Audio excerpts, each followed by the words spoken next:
Pap smear has really been a huge success in preventative health in the United States. Mothers have taught their daughters from a young age, you need to start getting PAPs, certainly by the time you're 18 or when you start having sexual activity. And because of that, thousands of cases of cervical cancer have been prevented. However, it turns out that maybe we've been doing a little too much of a good thing, and not every woman needs a Pap smear every year. And in fact, most women don't need a PAP every year.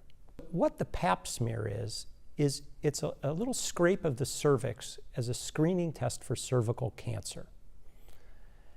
Cervical cancer virtually always comes from a virus called the human papillomavirus, and that's a virus that's acquired sexually.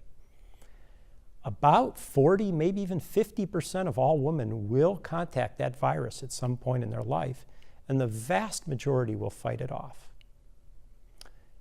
Women 18, 19, 20 have a tremendous rate of carrying the virus for a brief period of time and then fighting it off.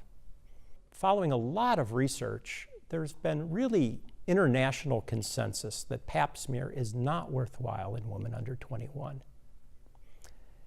Once a PAP is negative, if a woman does not have a history of advanced precancerous changes, they probably only need to be done every 3 to 5 years, because we now have good evidence that it takes about 10 years for cervical cancer to develop after the first onset of these abnormalities. If we screen every 3 to 5 years, we're going to catch it.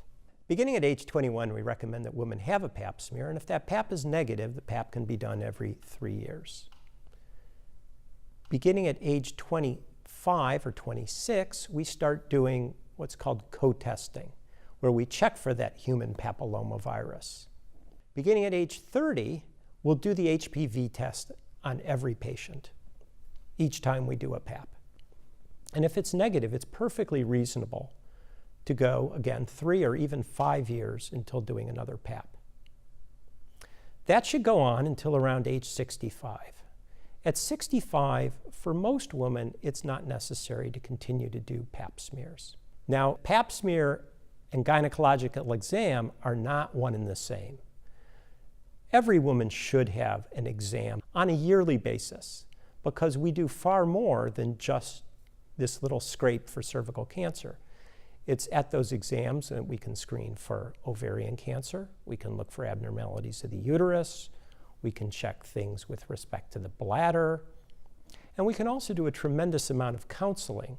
But getting women into the system, I think, is really very important, particularly at this time where we've changed some of the guidelines, and we understand that's led to some confusion.